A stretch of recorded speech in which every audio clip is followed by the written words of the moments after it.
সুপ্রিয় সুধী সবাইকে আমন্ত্রণ জানাচ্ছি চ্যানেল এস এর আমাদের বিশেষ আয়োজন সুপারসেন কেবলস মুক্ত আলাপ অনুষ্ঠানে।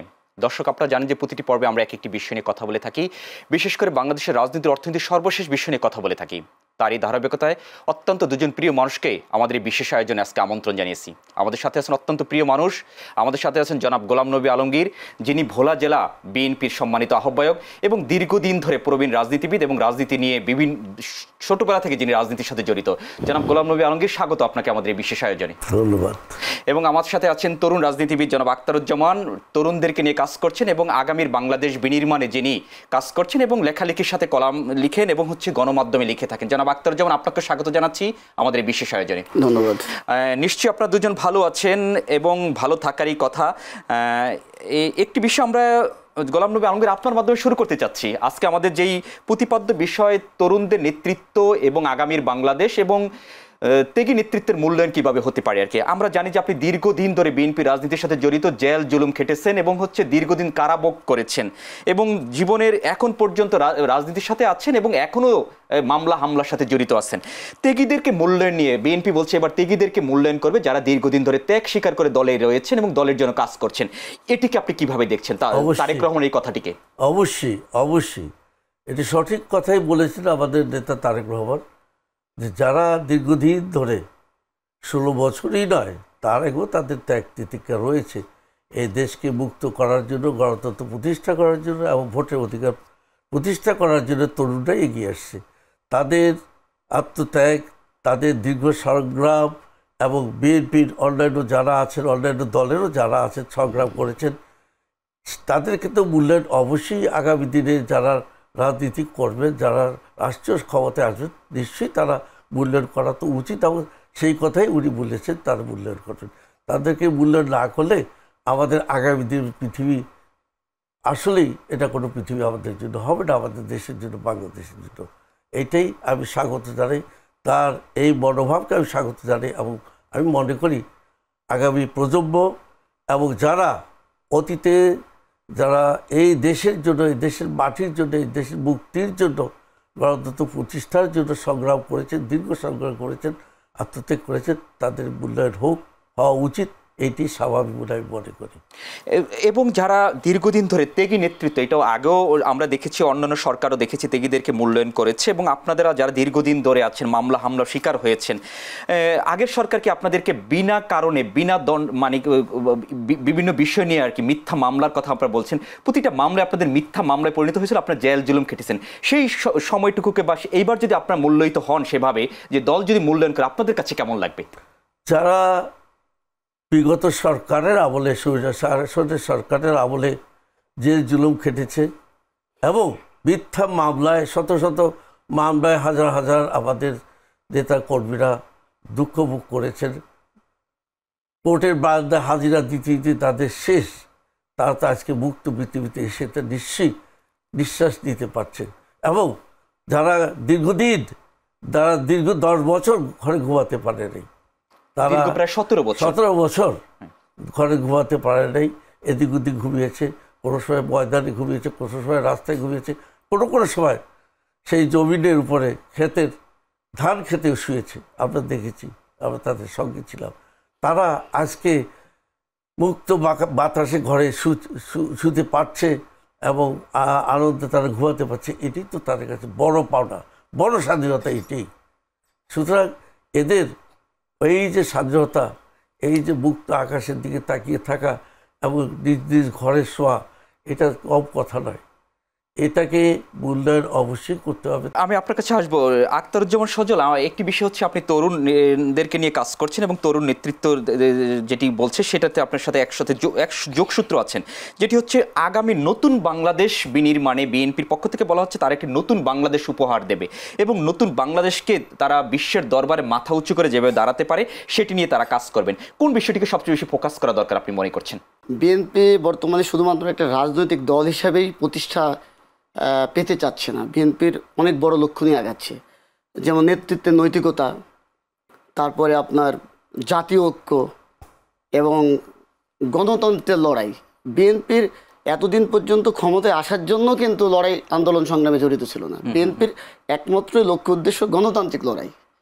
বিএনপির আমাদের বিএনপির ভারপ্রাপ্ত চেয়ারম্যান জনাব তারেক রহমানের স্পষ্ট কথা যে আমার ভোট আমি দেব, যাকে খুশি তাকে দেব, আপনার ভোট আপনি যাকে খুশি তাকে দিন, এইটা আমাদের নিশ্চিত করতে হবে। এবং এইটা নিশ্চিত করতে গেলেই গণতান্ত্রিক লড়াই আমাদের সামিল হতে হবে।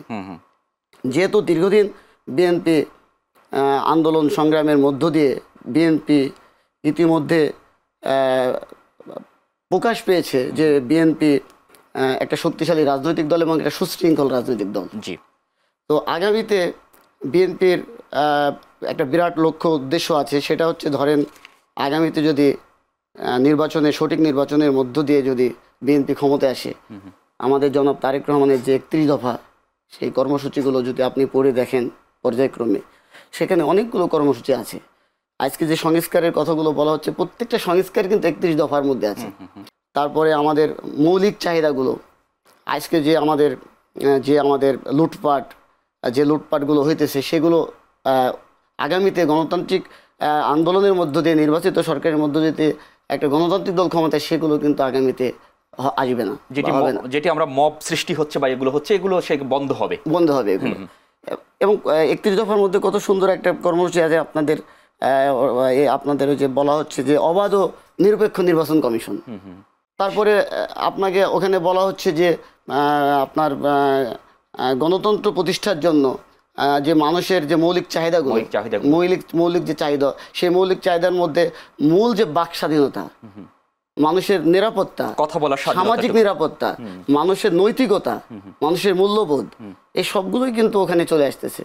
এবং প্রত্যেকটা সেক্টরের মানুষের সুযোগ সুবিধাগুলো ওখানে বিদ্যমান রয়েছে।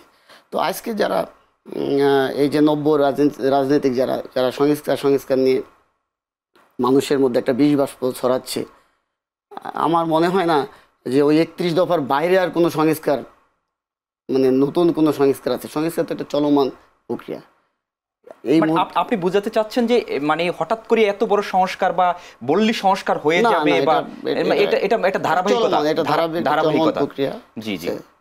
আর বিএনপি তো ইতিমধ্যে প্রমাণিত যে একটা আদর্শিক একটা রাজনৈতিক দল। কারণ বিগত দুঃসময়ে মাঠে ঘাটে এবং তারা তো আদর্শচ্যুত হন নাই, তারা তাদের আদর্শ বহাল রেখেছে না। এত মামলা হামলা নির্যাতনের মধ্য দিয়েও তারা আদর্শচ্যুত না হয়ে রাজপথে লড়াই করেছেন। এর থেকে একটা দলের আর কি প্রমাণ হতে পারে? এটাই তো বড় মানে প্রমাণ যে আদর্শিক একটা রাজনৈতিক দলের, এটাই তো বড় প্রমাণ। আপনারা এখনো ক্ষমতা আসতে পারেন, কিন্তু কিছুটা হইলো গ্রামগঞ্জে কিন্তু সমালোচনার সম্মুখীন কিন্তু আপনারা হয়েছেন, কিন্তু সেটা কাটিয়ে ওঠা কতটুকু সম্ভব? যে কোথাও আমরা দেখছি মবের আচরণ এবং আরো অন্যান্য কিছু দিক সব কিন্তু বিএনপি করে, এটা আপনার বলাটা ঠিক নয়। আচ্ছা, আমি বিএনপিকে বলছি না, বলছি আপনাদের দলের যে কেউ করে থাকে, আমরা তড়িৎ ভাবে, আবার ভোলার কথা বলতে হবে, তড়িৎ ভাবে আমরা তাদেরকে বহিষ্কার করেছি, আচ্ছা, সংশোধন করে দিয়েছি এবং ওয়ার্নিং দিয়েছি। এবং আপনাদের দল থেকে বলা হচ্ছে আর কোনো ছাড় দেবে না এই বিষয়ে। আমরা কোনোই ছাড় দিচ্ছি না, আমরা কোনোই ছাড় দেওয়ার প্রশ্নই আসে না। কেন? আমরা দিলে কি আমরা আওয়ামী লীগ হয়ে যাবো? আওয়ামী লীগের আমাদের পার্থক্য অবশ্যই রয়েছে, দীর্ঘ সংগ্রাম আমরা করেছি, আমরা সেই জায়গায় ফিরে যেতে পারি না কোনো মতই না। এটি আমরা মনে প্রাণে বিশ্বাস করি এবং কেউ যদি করে থাকে তাকে আমরা ছাড় দিচ্ছি না, অবশ্যই দিচ্ছি না। সেটির জন্য আপনি কি মনে করছেন যে আরো বেশি কি কঠোর অবস্থানে যাওয়া দরকার কিনা? বিএনপি যা করতেছে তার থেকে অন্তত অনেক গুণ প্রচারণার জন্য একটা গোষ্ঠী জড়িত আছে। আচ্ছা, মানে বিএনপির বিরুদ্ধে একটা অপপ্রচার চলতেছে। আচ্ছা, কিভাবে তাকে জনসম্মুখে, এটা মানুষ কিন্তু বুঝে গেছে যে এখন আর মানুষ এটা খাচ্ছে, জনশূন্য করা যায়। কারণ বিএনপি এত বড় একটা শক্তিশালী এবং বৃহৎ রাজনৈতিক দল, সেখানে কিছু বিচ্ছিন্ন ঘটনা থাকবেই, এটা অস্বীকার করার কোনো উপায় নেই। কিন্তু একটা গোষ্ঠীর কাজই হচ্ছে এটাকে যা হচ্ছে তার থেকে অন্তত 50 গুণ প্রচার করা, যাকে বলা হয় অপপ্রচার। আচ্ছা, তো মানে কিছু করে বিএনপির উপর চাপিয়ে দেওয়া, সেটা বলতে চাচ্ছেন? হ্যাঁ, কিছু করে বিএনপির উপর চাপিয়ে দেয়। এবং প্রত্যন্ত গ্রাম অঞ্চলে যে ঘটনাগুলো ঘটতেছে, এ ব্যাপারে আমার যেটা ধারণা, এবং উনি প্রবীণ রাজনীতিবিদ, উনি হয়তো আমার সঙ্গে একমত হবেন, যখন দেশে গণতন্ত্র থাকে না, মানে গণতন্ত্রের অনুপস্থিতি থাকে, তখন একটা থার্ড পার্টি যাকে বলে একটা গোষ্ঠী কিন্তু এই অন্যায় অত্যাচারের সঙ্গে লিপ্ত থাকে এবং এই গোষ্ঠীরাই কিন্তু একটা অন্যায় অত্যাচার অফিসারের সঙ্গে লিপ্ত আছে, পাশাপাশি দোষটা বিএনপির উপর চাপানো হচ্ছে।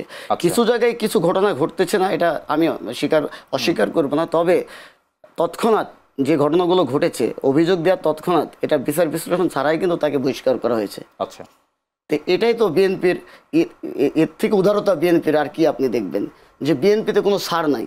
কারণ আমাদের নেতা তারেক রহমান উনি তো আমাদের নেত্রী, আপসীর নেত্রীর একমাত্র যোগ্য উত্তরসূরি, তাই না?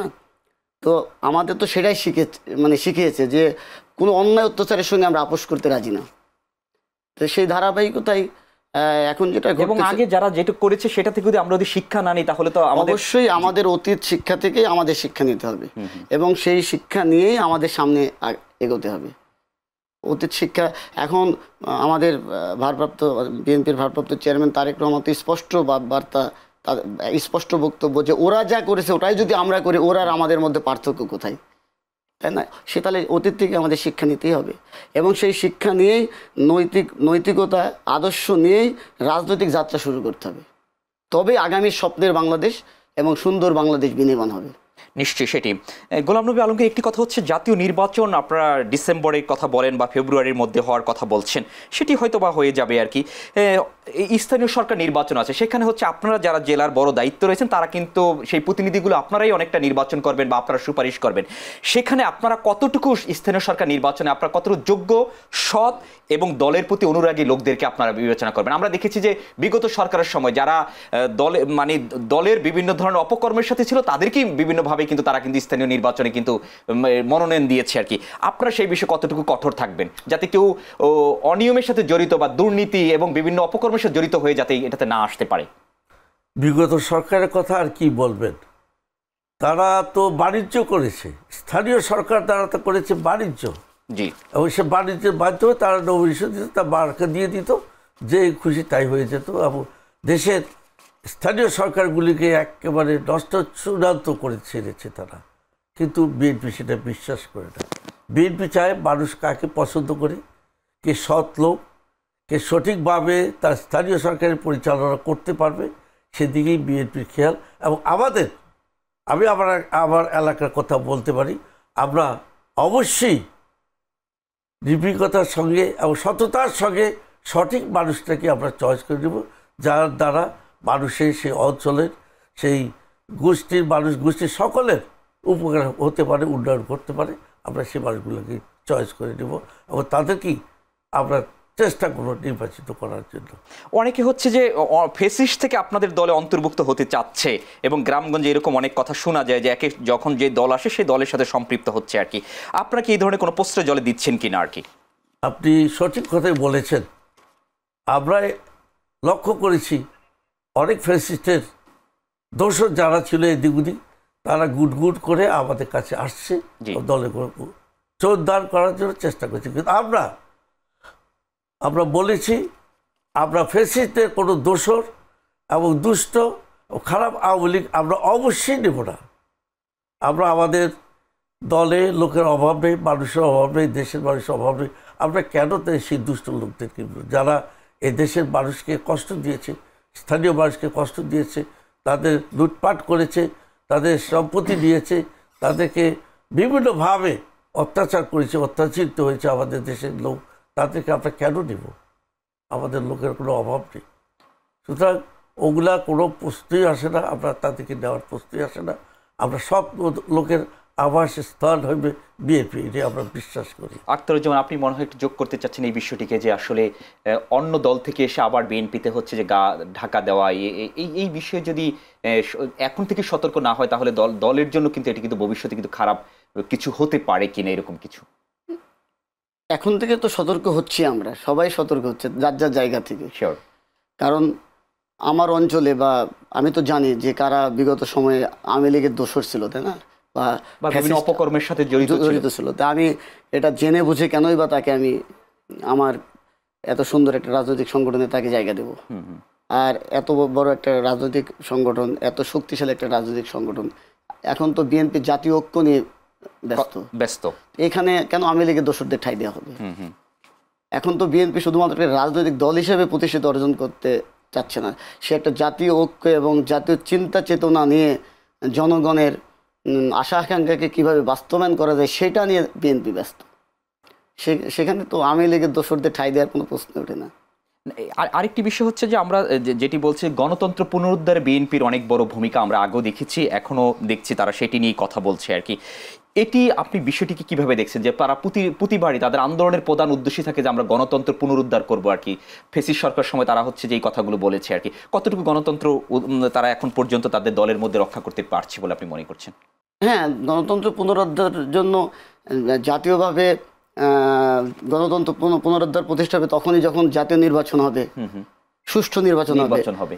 ঠিক বিএনপি তার নিজের রাজনৈতিক দলের মধ্যে গণতন্ত্র প্রতিষ্ঠা চর্চা শুরু হয়ে গেছে। এখন আপনার থানা পর্যায়ে, ইউনিয়ন পর্যায়ে কিংবা আপনার পৌরসভাতে নির্বাচনের মধ্য দিয়ে নেতা নির্বাচন হচ্ছে এবং সঠিক নেতৃত্ব বের হচ্ছে। এটাকে তো আমাদের সাধুবাদ দেওয়া উচিত সবাইকে।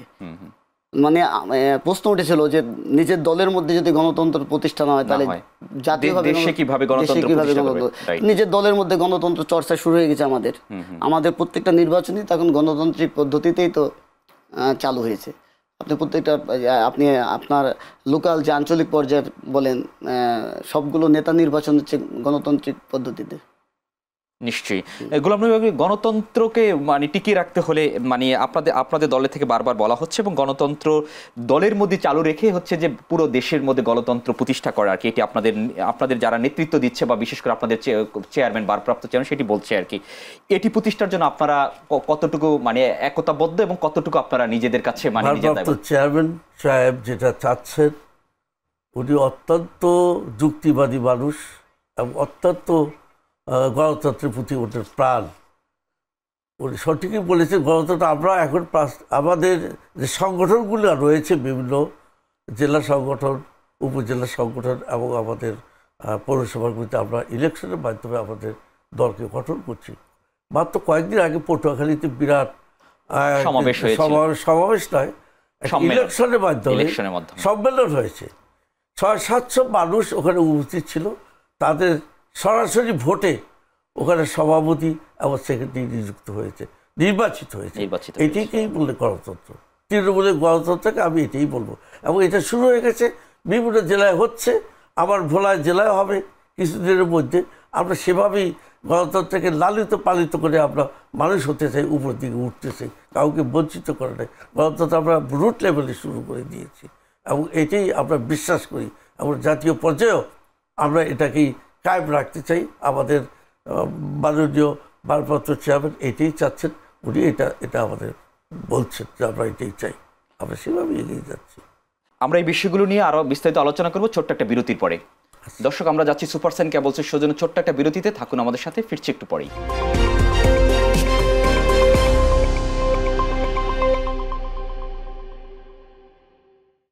বিরতির পর সবাইকে আমন্ত্রণ জানাচ্ছি সুপারসাইন কেবলস মুক্ত আলাপ অনুষ্ঠানে। দর্শক, আপনারা দেখছেন যে আমরা আলোচনা করছিলাম যে আসলে আগামী দিনে বিএনপি যে সরকার গঠন করার যে স্বপ্ন দেখছে সেই স্বপ্ন কিভাবে বাস্তবায়ন হবে এবং দেশকে কতটুকু এগিয়ে নিয়ে যাবে। দুজন প্রিয় মানুষ আমাদের সাথে আছেন ভোলা জেলা বিএনপির সম্মানিত আহ্বায়ক জনাব গোলাম নবী আলমগীর এবং তরুণ রাজনীতিবিদ এবং আখতারুজ্জামান আছেন আমাদের সাথে, যিনি তার নির্বাচনী এলাকা থেকে নির্বাচন করার প্রস্তুতি নিচ্ছেন। জনাব আখতারুজ্জামান, একটি বিষয় হচ্ছে যে আপনাদের পক্ষ থেকে দল তো আপনাদেরকে অনেক কিছু বলছে বা এটা করার জন্য ওইটা করার জন্য, আপনারা এই দলকে অনেক দূর নিয়ে যাওয়ার জন্য, এই দলকে মানুষের কাছে গ্রহণযোগ্যতা করার জন্য, এই দলকে মানুষের সামনে সম্মানিত করার জন্য আপনারা কতটুকু কাজ করছেন বা আপনাদের জায়গা থেকে আপনারা কি করছেন? আমরা কাজ করছি প্রতিনিয়ত। আমরা যেমন মাদকের বিরুদ্ধে এর আগে সরকার বলছিল তেমন কিছু করতে পারেনি, দুর্নীতির বিরুদ্ধে কিছু করতে পারেনি, লুটতরাজের বিরুদ্ধে কিছু করতে পারেনি, আপনারা সেগুলো নিয়ে কতটুকু কাজ করছেন? আমরা আমাদের জনগণের আমরা রুট লেভেলে জনগণের কাছে যাচ্ছি, তাদেরকে আমাদের ভালোবাসা দিয়ে তাদের ভালোবাসা অর্জন করার চেষ্টা করছি।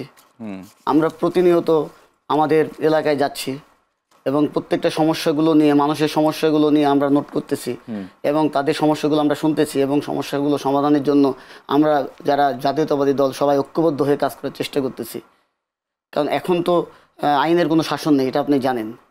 আমার ব্যক্তিগত কেউ কারোর কথা শুনছে না, কেউ কারোর কথা শুনছে না এবং সেই জায়গাতে একমাত্র সাধারণ মানুষের পাশে তো বিএনপি আছে।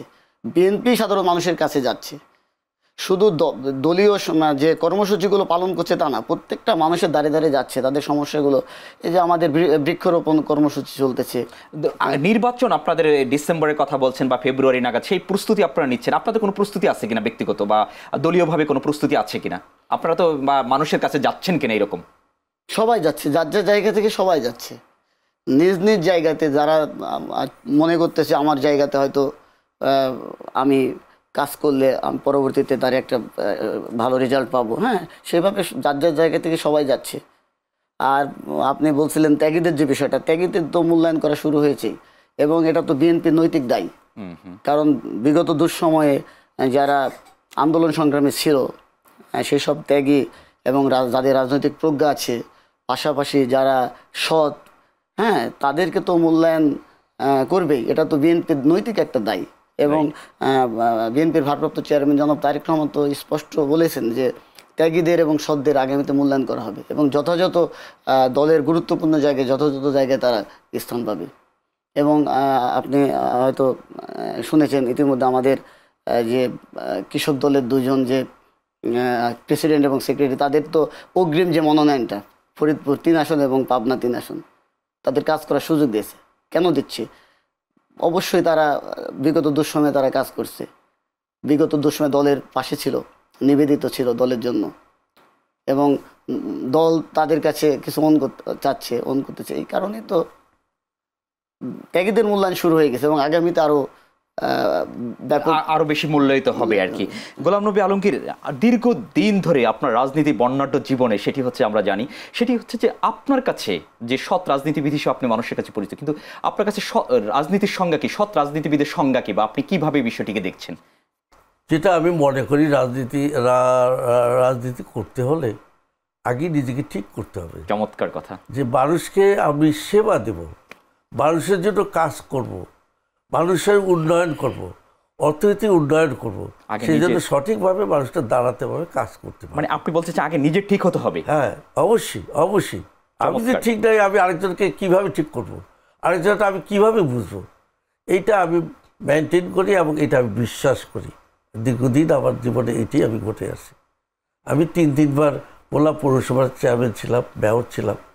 জানেন আমি উন্নয়নের কী কাজ করেছি এবং মানুষের সঙ্গে আমার কী সম্পর্ক ছিল, এইটি আমার সম্পর্ক। আমি ছিলাম সর্বজনীন। আমার কাছে দল ছিল না, আমার কাছে ছিল মানুষ, পৌরসভার মানুষ, তাদের উন্নয়ন, তাদের ভালো মন্দ দেখছি আমি কাছের থেকে। এইভাবে আমি গড়ে উঠেছি ছোটবেলা থেকে। এটা আমার বড় ভাইয়ের শিক্ষা এটাই ছিল। আপনার বড় ভাই হচ্ছে উনি মোশাররফ সাদাত, উনি ধর্ম প্রতিপত্তি ছিলেন, তারপর পানি সম্পদ মন্ত্রী ছিলেন এবং দীর্ঘদিন ধরে এই বিএনপির সঙ্গে জড়িত ছিলেন এবং তাই না উনি ব্যক্তিগতভাবেও সামাজিক অনেক কর্মকাণ্ড, অনেক স্কুল কলেজ করে গেছেন ভোলাতে। আপনারা নির্বাচনের কথা বলছেন, সেটি নিয়ে আপনারা কতটুকু প্রস্তুতি নিচ্ছেন? দল থেকেও দেখি প্রস্তুতি নিচ্ছে এবং আপনারা দৌড়ঝাঁপ শুরু করেছেন আর কি। মানুষের কাছে কতটুকু, সাধারণ মানুষের সাথে কতটুকু আপনারা কাছে যাচ্ছেন বা আমরা তো মানুষের কাছেই থাকি। আমি কিন্তু তৃণমূলেই থাকি, আমি ভোলাই থাকি ম্যাক্সিমাম সময় এবং রাজনৈতিক অফিস আছে আমাদের, ডেইলি আমরা ওখানে বসি। বিভিন্ন মানুষ আসে সুবিধা অসুবিধা নিয়ে, আমি তো তাদের সঙ্গে জড়িত আছি। আপনি জানেন কিনা জানেন, আমি 2018 সালে আমি নির্বাচন করেছি আমার দলের নির্দেশে। আমি ওখানে এমপি হিসেবে আমি জাতীয় পরিষদে নির্বাচন করেছি তোফায়েল আহমেদের বিরুদ্ধে। কিন্তু নির্বাচনটা রাত্রের বেলায় সব ব্যালট বাক্স ভরে দিয়ে দিয়েছে কারা, নির্বাচনের প্রহসনের নির্বাচন। তবুও পার্টি বলেছে আমি নির্বাচন করেছি।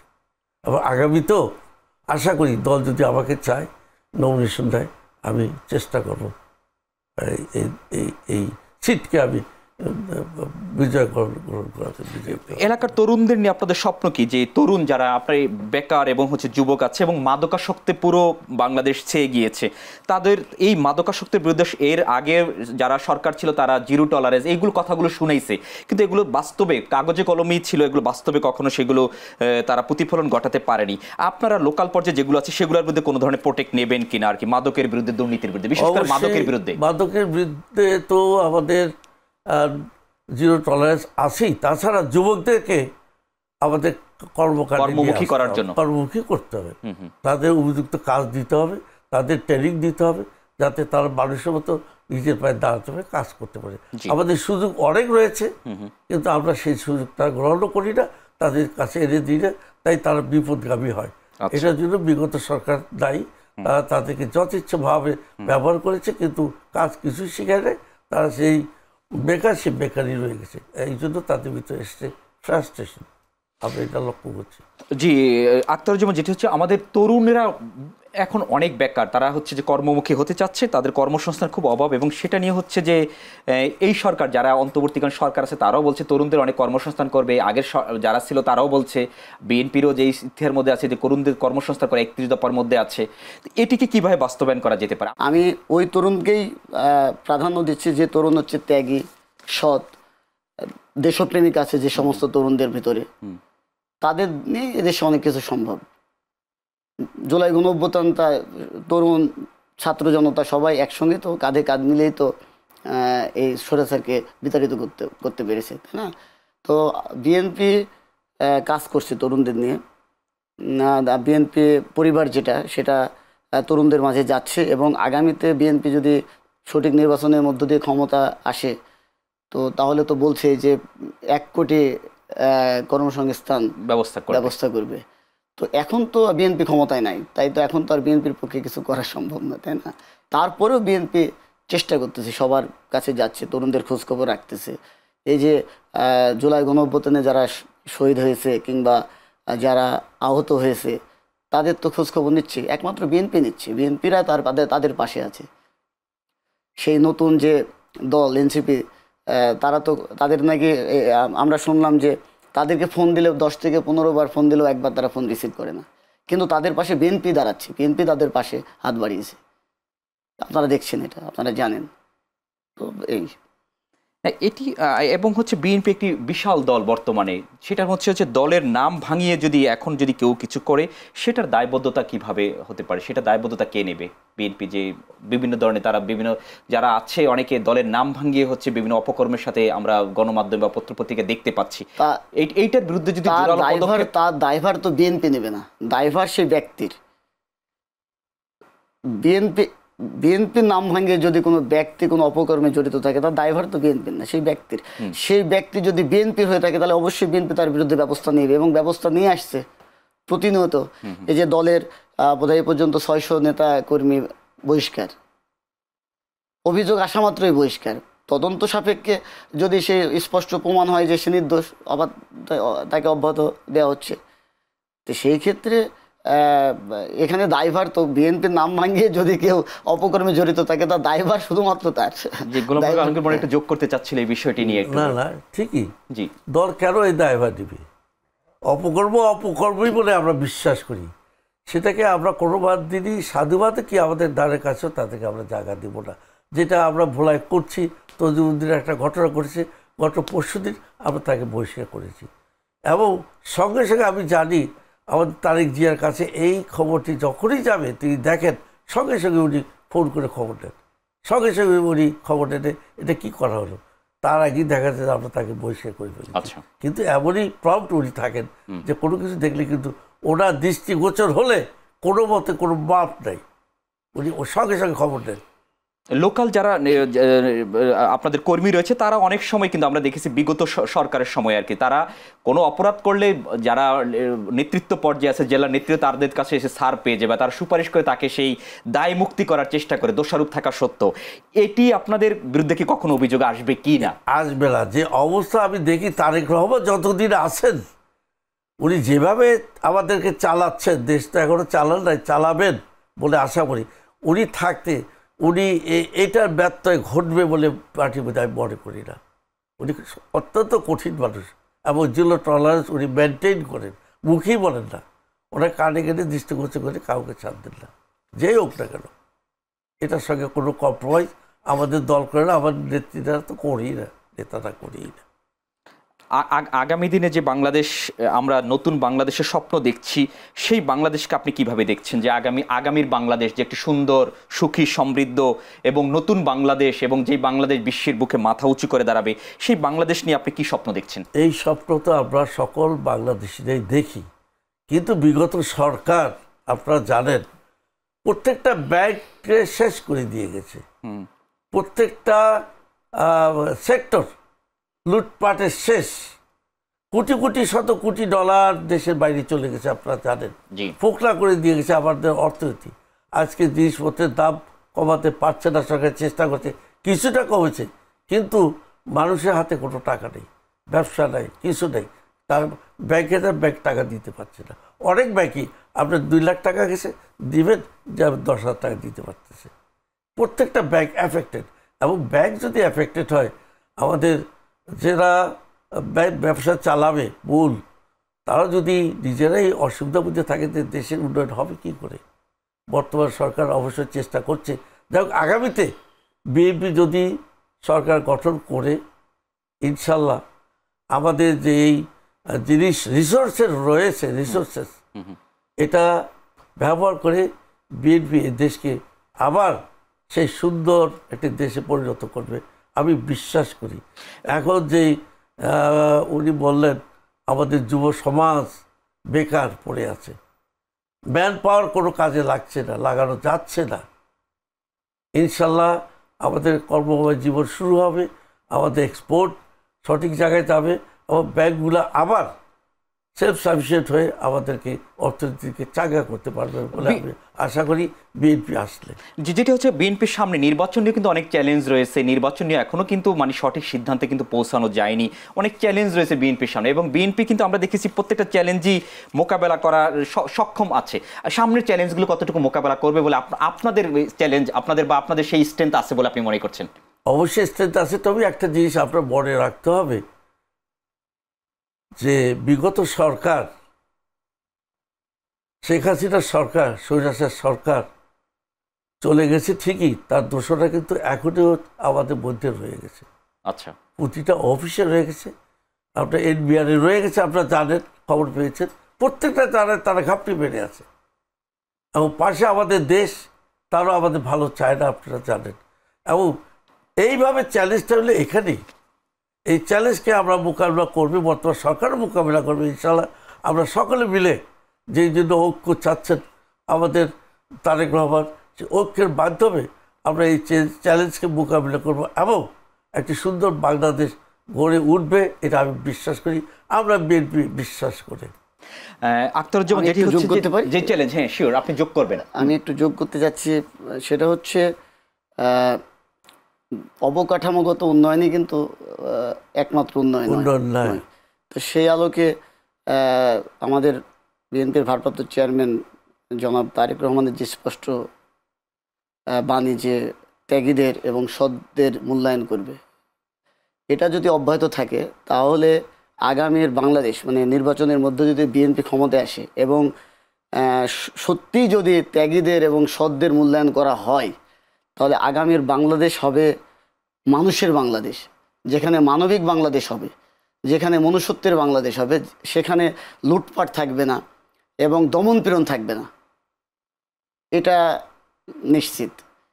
কারণ দীর্ঘদিনের আন্দোলন সংগ্রামের মধ্য দিয়ে কিন্তু আজকে আমরা মুক্ত বাতাসে কথা বলতে পারছি, হ্যাঁ, এবং আমাদের সুযোগ হয়েছে যে পরিবর্তন করার, পুনর্গঠন করার। তো যেহেতু আমাদের সুযোগ এসেছে পুনর্গঠন করার, পরিবর্তনের, তাহলে এই সুযোগটা হয়তো কারোর হাতছাড়া করা ঠিক না। তাই অবশ্যই কোনোভাবেই যেন কোনো লুটপাট দখলদাররা যেন আগামীতে আর মানে ক্ষমতার মুখ না দেখতে পাই। অবশ্যই ত্যাগীদের এবং সৎদের মূল্যায়ন করা উচিত, যারা রাজপথে ছিল, যারা আন্দোলন সংগ্রামে ছিল, যারা আদর্শচ্যুত হয় নাই, তাদেরকে মূল্যায়ন করা উচিত। এবং আমাদের সকলের বিশ্বাস আমাদের ভারপ্রাপ্ত চেয়ারম্যান জনাব তারেক রহমান এটাই করবেন। আর যে চ্যালেঞ্জগুলো আছে, নির্বাচন হবে কি হবে না, অনেক কথা বলছে, বা মানে নির্বাচন, এই চ্যালেঞ্জগুলো বিএনপি কতটুকু মোকাবেলা করতে সক্ষম বা করতে পারবে কিনা, আপনি কি মনে করছেন? এখানে আমি যেটা মনে করি, এখানে চ্যালেঞ্জের কিছু নাই। এখানে আমাদের যে প্রধান উপদেষ্টা, সে নিজেও বলেছে ওনার তো একটা ব্যক্তিত্ব আছে সারা পৃথিবীতে। আমাদের যেটা ধারণা, ওনার এই ব্যক্তিত্ব শেষ বয়সে এসে নষ্ট করবে না। তাই উনি যে কথাটা দিয়েছে ফেব্রুয়ারিতে নির্বাচন হবে, আমরা সেটার আর বিতর্কে যাচ্ছি না, ফেব্রুয়ারিতে নির্বাচন হবে, সে আলোকে আমরা কাজ করে যাচ্ছি। আপনি সঠিক কথাই বলেছেন, সঠিক নির্বাচন হবেই, নির্বাচন না হয় কোনো উপায় নাই, নির্বাচন হতেই হবে। নির্বাচন না হয় কী হবে? ভারত যেটা চায়, আওয়ামী লীগ যেটা চায়, সেটা কি হবে? অবশ্যই নয়। আমরা নির্বাচন করব, সুন্দরভাবে নির্বাচন হবে, এই সরকারি নির্বাচন দেবে, আমরা একটা নূতন সরকার দেখব এবং নূতন সরকারের মাধ্যমে এই যে লুটপাটের ইতিহাস বিগত 16 বছরে যেটা হয়েছে, আমাদের দেশের টাকা পয়সা সব বিনষ্ট করে দিয়েছে এবং যেগুলো উন্নয়ন করেছে সেগুলোর ভিতর দিয়েও কোটি কোটি টাকা তারা নিয়ে গেছে। এই জিনিসটা যখন বন্ধ হবে তখনই আগামী সরকার আরও উন্নয়ন করতে পারবে। আমি একটু কথা বলি, আমাদের ভোলায় গ্যাস আবিষ্কার হয়েছে সেই আমাদের বিএনপির আমলে। জি, আমাদের নেত্রী, আমাদের খালেদা জিয়া, আমাদের নেত্রী, আমাদের মায়ের সমান, উনি গিয়ে সেই কূপ উদ্বোধন করে, গ্যাসের সেই রিং উদ্বোধন করে সেই গ্যাস আজকে কত বছর গেল, কিন্তু বিএনপি চলে আসার পরে আওয়ামী লীগ সেটাকে ব্যবহার করতে পারে নাই। আচ্ছা, আমরা ভোলায় গ্যাসের সন্ধান মিলেছে আরও এবং বিশেষজ্ঞদের মতে আমাদের ভোলায় যে গ্যাস আছে বাংলাদেশের অনেক জায়গায় সেই গ্যাস নেই এবং এই গ্যাসকে যদি দেশ ব্যবহার করতে পারে, দেশের মঙ্গলে ব্যবহার করতে পারে, তাহলে আমাদের দেশের অর্থনৈতিক অনেক উন্নয়ন ঘটবে এবং এই গ্যাস দ্বারা ভোলায় ইন্ডাস্ট্রিয়ালাইজ করে বেকার যুবকদের ওখানে কর্মসংস্থান হতে পারে। ওখানে ঘরে ঘরে গ্যাস দেওয়ার জন্য আমরা দাবি রাখছি। আমরা যেহেতু একটি ভিন্ন আয়ারল্যান্ড, ওখান থেকে গ্যাস কোথাও দেওয়ারও ব্যবস্থা এখন হয় নাই, তা আমাদের গ্যাস আমাদের ভোলার মানুষকে দেওয়া হোক, এটা আমরা আন্দোলন শুরু করেছি এবং আমরা আন্দোলন করছি ভোলার জন্য যে ভোলা বরিশাল সড়ক যদি নির্মাণ করা হয়, ব্রিজটা যদি নির্মাণ করা হয়, তাহলে ভোলা সমস্ত বাংলাদেশকে অনেক কিছু দিতে পারবে। এই গ্যাস সেই ব্রিজের সঙ্গে পাইপ দিয়ে গ্যাস লাইন আমাদের বাংলাদেশের সব জায়গায় গ্রিডে চলে যেতে পারে। শুধু তাই নয়, ভোলা আপনারা জানেন, ভোলা খাদ্যে উদ্বৃত্ত। ভোলা হলো মাছের রাজা, হলো ভোলার আশপাশ। এই মাছ আমরা সমস্ত দেশকে দিতে পারবো। সুতরাং আমাদের সেটা রয়েছে। আর যেটা রয়েছে আমাদের আরেকটা ব্যাপার আপনার দৃষ্টিগোচর হয় নাই, আমাদের চিকিৎসা ব্যবস্থা কিন্তু দেশের অত্যন্ত খারাপ অবস্থা। আপনি দেখবেন যে কোনো হসপিটালে যে দেখেন কোনো চিকিৎসা নেই। ভোলায় 250 বেডের, কিন্তু 100 বেডেরও পর্যাপ্ত ডাক্তার ওখানে নাই। এই জন্য আমরা ভোলাবাসী দাবি করেছিলাম মেডিকেল কলেজের জন্য। সুতরাং এই সমস্ত দাবি পূরণ করা হলে এবং রাস্তাটি হলে, ব্রিজটি হলে, ভোলার থেকে এই গ্যাস আমরা সমস্ত বাংলাদেশে দিতে পারবো।